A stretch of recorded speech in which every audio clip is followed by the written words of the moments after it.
Wow, has it been a terrible year for movies? This year has seen despicable failure after despicable failure as super hyped and overpriced films have totally bombed and been utterly rejected by audiences around the world.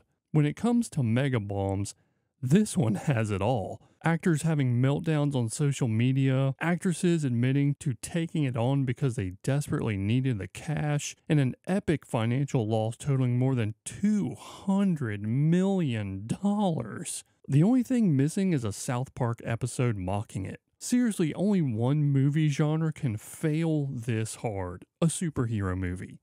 And as much as I wish this wasn't the case for this particular film, Shazam 2 was an incredible disaster.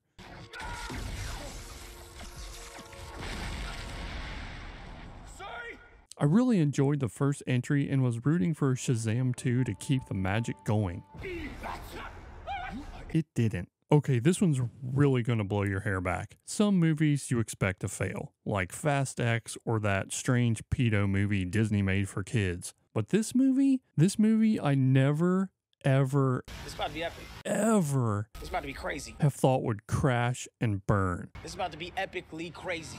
But Mission Impossible Dead Reckoning Part 1 got totally nuked by the Barbenheimer phenomenon. While I thought it was a pretty good movie, nothing stands a chance against boobs and nukes.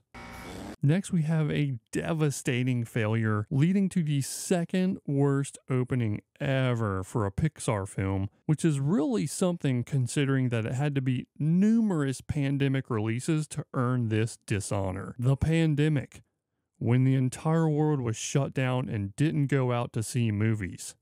Yeah, it was that bad. Well, it's none other than Elemental. It even had a huge marketing budget, but this complete train wreck still lost so much money, it will barely break even, and that's even with the help of Disney's corrupt accounting system, which, by the way, is getting them sued. Suck it, Bob. This next movie was made for YouTube, and by that I mean YouTubers destroying this total train wreck of a movie. It's Transformers: Rise of the Beasts. It's what you get when you combine the best that America has to offer: unchecked corporate greed, creative bankruptcy, and a stream of quivering corporate sycophants saying, "Yes, this movie definitely should be made. Yes, this will be a great movie. Yes, people will definitely go see this in the theaters." This beast lost hundreds of millions of dollars and was the least successful entry in the franchise's history.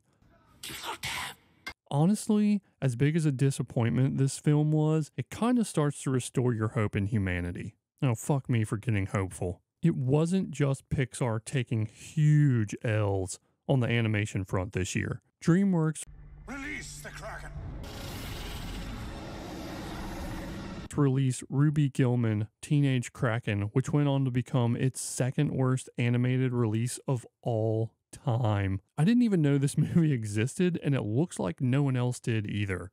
Nor did they care. When you release a Halloween movie in July, when the summer is still in full swing, you either have a room temperature IQ and eat Jell-O for all three of your meals, or you're Disney. Despite laying off over 7,000 total morons who were grifting from this bloated carcass of a once vibrant entertainment behemoth, Haunted Mansion proves there are clearly more vultures that need to be blasted away, so at least there is something left to bury when it's all finally over.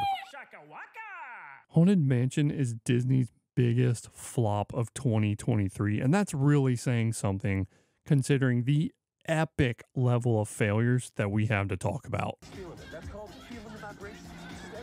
Let's be honest. Deep down, everyone has a soft spot for their favorite live-action remake. It's the one you know these Hollywood executives are blatantly, unabashedly exploiting you with. It's the one that you have to take a shower before you see it because you know they are defiling you. You know it's going to be terrible, awful, predictable in the worst ways, and as cheap and filthy as a night in Armie Hammer's dungeon. But you see it anyways.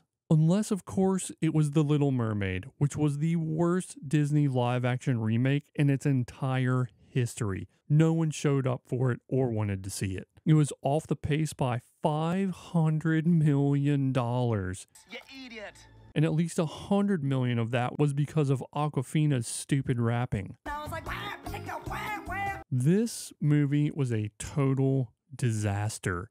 It had everything going for it to be a complete and contemptible failure. A once beloved hero completely destroyed and turned into an utterly humiliated old man by a bitter writing team. A smug narcissist and easily one of the most unlikable people on planet Earth playing a charmless sidekick. And last but not least, the leadership of Kathleen Kennedy, who has to be the most hated person in Hollywood aside from Harvey Weinstein. One defiled the young starlets of Hollywood and the other defiles entire film franchises. But only one of them is in jail. That's weird. Oh yeah, it's Indiana Jones 5. The fact that there's an Indiana Jones 5 means that anything is possible and you should have great hope in this life. Or that we are living in the hottest, most putrid circle of hell and all is for naught. So you might as well commit disgusting crimes against humanity, like releasing The Little Mermaid. Kind of feels like it's the second of those two scenarios, to be honest. This next catastrophe broke every single record that a smarmy movie executive wouldn't want to be broken. That's because The Flash, led by pedo extraordinaire and transgender transgressor Ezra Miller, sucked so bad it will never be good in any universe. Maybe there is another universe full of Ezra Millers forcing themselves to join other cults run by Ezra Millers and subjecting them to the misery we have all felt due to their protected lawlessness. I understand that these events can be psychologically scarring. Anyways, this lost so much money it was one of the worst movies in the entire history of cinema.